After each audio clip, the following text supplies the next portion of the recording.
Hello everyone and welcome back to another episode. I'm your host, the Millennial Investor, and in today's video, we're going to go over something that's a little bit different. We're going to be going over diversification, because in my videos, I always talk about the stocks that I own, how I currently own 23 different companies, and how did I decide 23? How did I get to that number? Well, I've experimented with a lot of different opportunities and owned a lot of different stocks since starting this channel back in April of 2020. But after selling Honeywell, those of you that watched my video just the other day, we did sell Honeywell for a pretty large gain, and it wasn't that I didn't like the company, but I sold it because there are better opportunities. And now going into that, now that we're down to 23 companies and we originally started with about 30, I try to keep my number of stocks between 20 and 30 stocks. So in this video, I'm going to go over why I chose that number, my thoughts and strategies behind keeping it in that range of 20 to 30 stocks. That's at least my idea of having a sweet spot. But in this video, I'm going to go over why I intend on doing that, some positions I might be considering selling or bumping up, some things like that. But before we jump into all that, before we get into this video, if you're not familiar with me, my name is Jordan. I'm the Millennial Investor, and I own the 23 companies that I own right here in column A. These are the 23 companies that I currently own. And if you want to see my annual and monthly dividend income, these are tracked every single month and updated monthly. And this will be getting updated in about a week from now. And just so you know, I'm really excited because right now, you see where my mouse is hovering right now, $316 is where we finished out with annual dividend income in January going into 2021. But we're about to update this next week, and I should be finishing right around 365. And why that's so cool to me is that once I break that number, I know that every single night when I go to bed, when I fall asleep on my pillow, I will be making $1 every single time I go to sleep. So that is really cool there, especially considering how far we've came, originally starting with 66 bucks. Portfolio value as well will be much higher next month. As you can see, we're already well past last month and have more deposits coming, which I'll mention that in just a second.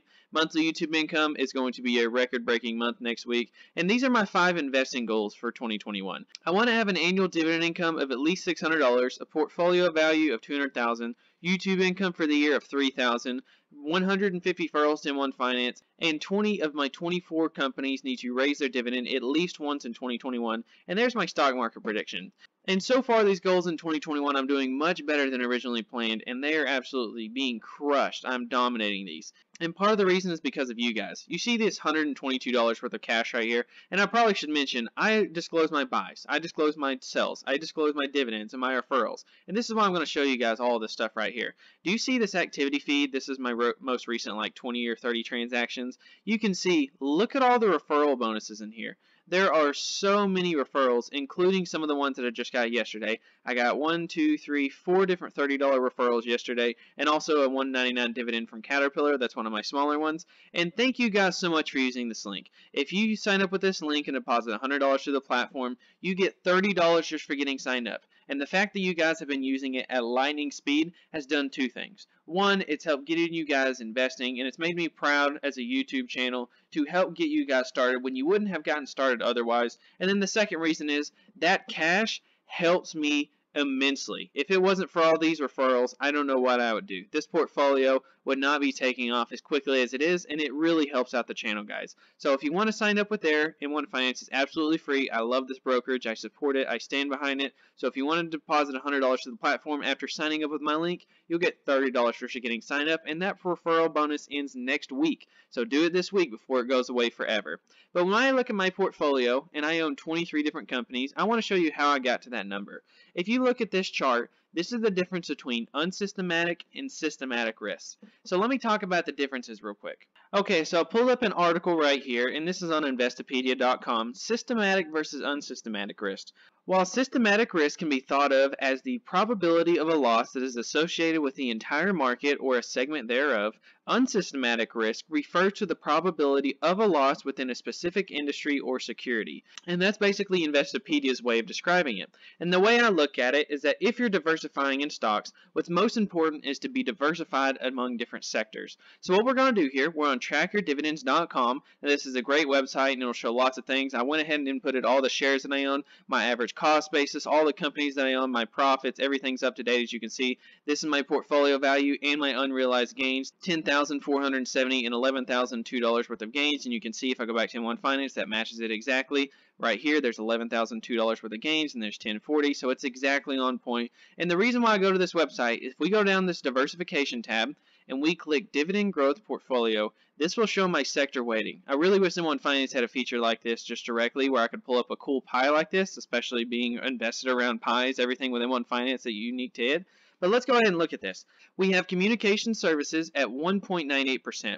In my portfolio, I only have one communications company, one telecom company, and that's Verizon. And I've been talking about Verizon a lot these last couple of weeks, but Verizon really has a long way to go towards getting back to growth. But meanwhile, while they do that, they will return billions of dollars back to shareholders through their massive cash flows. Their cash flows are incredible throughout this business. And while the dividend growth isn't massive and this company trades pretty much flat, it is a very high dividend yielding payer, and I am excited about holding that company. And I only own 2% in telecom, and I don't think it's a sector that really needs to be overweight, but it's one that I'm glad to have 2% in.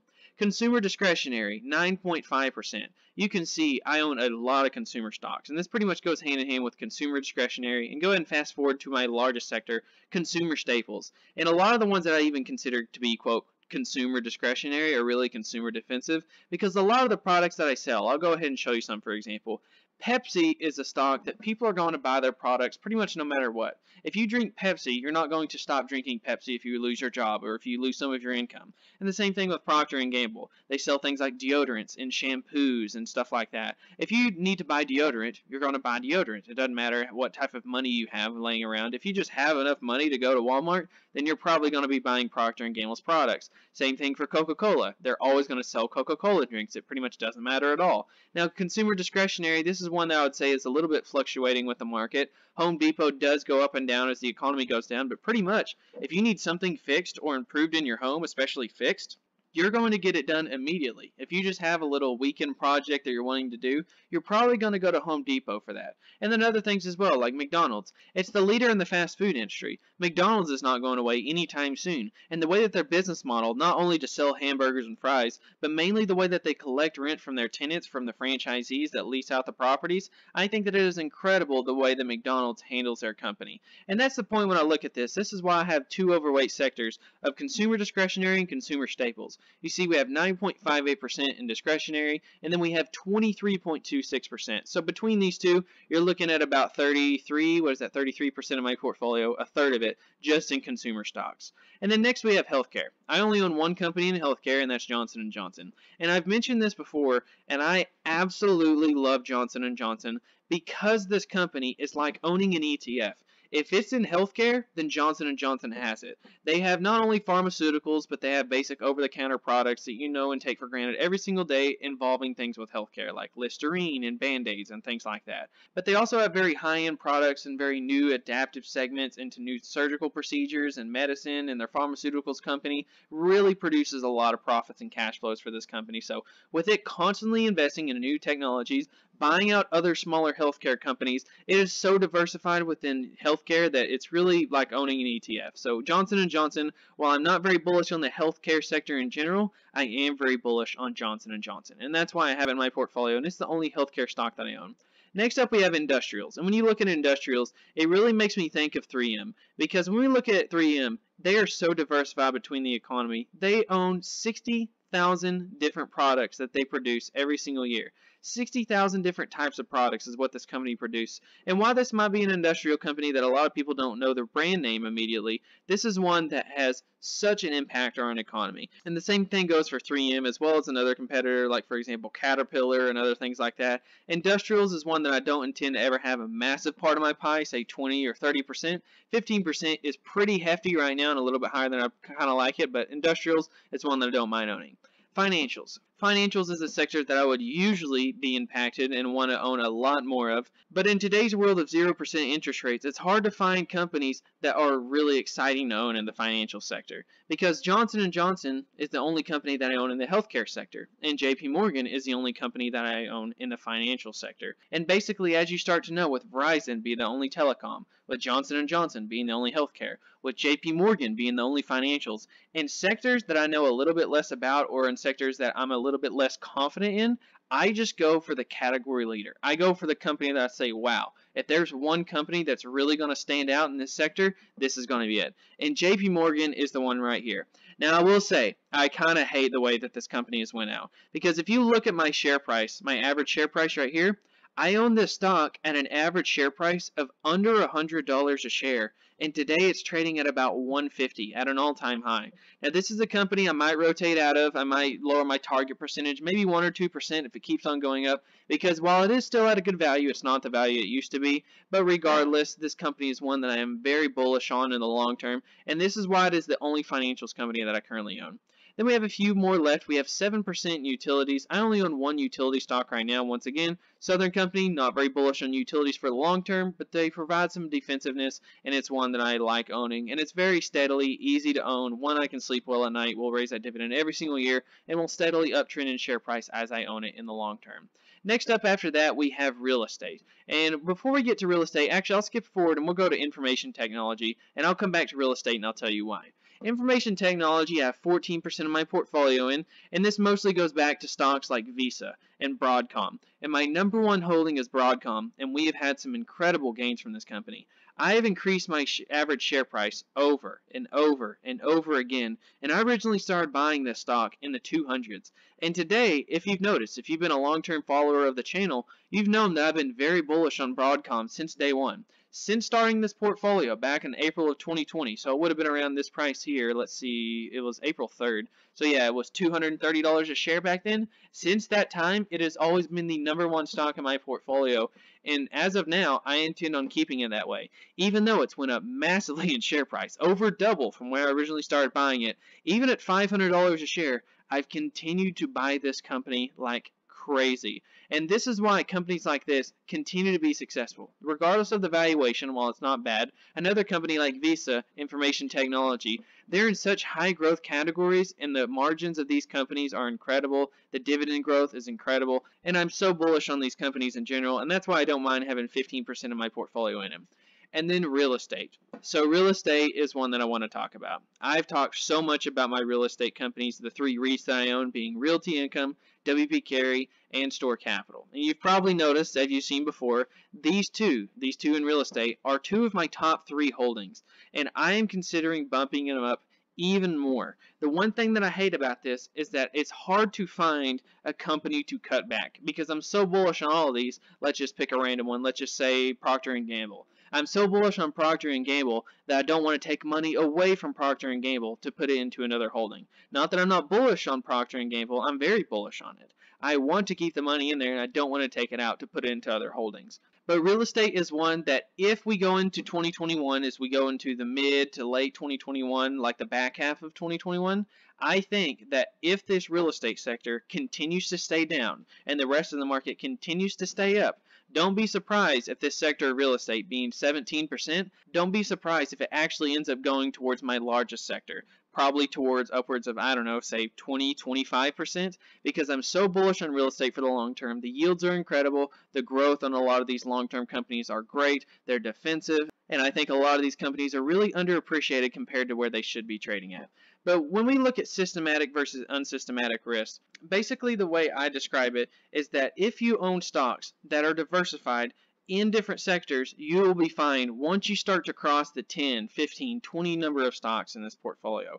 And you can see here the unsystematic risk, which basically means if you owned, say, let's say if you own only 2 stocks in your portfolio. If I just own Broadcom and I just own, say, Pepsi, and something happened to the technology sector that were to take Broadcom to zero. If semiconductor companies became worthless overnight, 50% of my portfolio would be in Broadcom, and I would be very, very hurt from that. Or the same thing with Pepsi. If something happened with Pepsi, I'd be very hurt. But right now, even with the stock that I have the most risk in, which is Broadcom, if this company just magically, very unrealistic, very hypothetical, but if it went bankrupt overnight, I only have 9% of my portfolio in it, so 91% of this entire portfolio, let's see, what is that, less than $1,000, would still be perfectly fine, and that would only affect Broadcom. And as you look at this chart, do you see how it has a curve here? It immediately steadily starts sloping downwards, and then it starts to flatten out.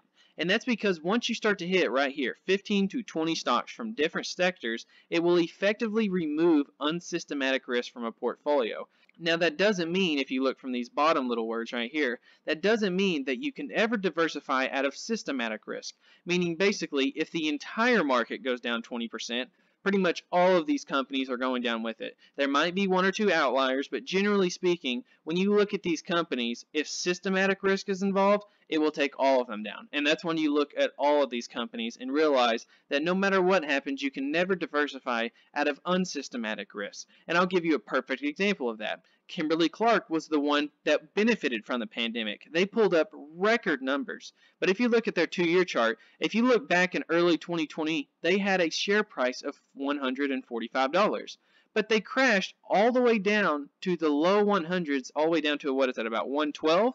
So that means that this company experienced systematic risk. Right now, at this bottom number right here where I have a mouse on at 112, they were putting up the best numbers that they've ever put up ever since the company's been in existence, but the share price still went down. And that's why I talk about systematic risk versus unsystematic risk.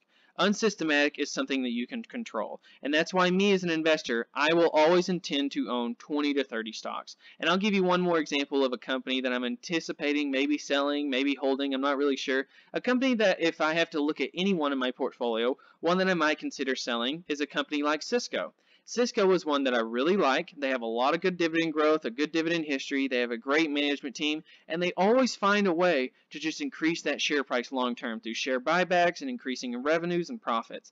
But when I look at Cisco, there's nothing really competitive about the company. There's nothing that a real competitive edge that Cisco has other than a large network. If a new kid on the block were to come into play and just revamp Cisco's legacy business and just outpace the network that Cisco already has in place, this company really wouldn't have a lot going for it. A company like Cisco, unfortunately, could probably be replaced pretty easily. But when we look at competitors in the space, like let's say, for example, something like Broadcom, like the one we were talking about, my number one position, this is a company that has over 20,000 patents on its products. And some of the products that this company produces, no other scientist, no other company, nobody out there can produce some of the products that Broadcom can. And because not only the patents, but just the information and the technology that Broadcom has, it's really hard to find a competitor in the space that could just completely just take them to zero just in the matter of a span of a couple of years. And it's so diversified between different clients. When I look at a company like Cisco, that at the end of the day, while they're a great company, they just really deliver food products. That's pretty much about it.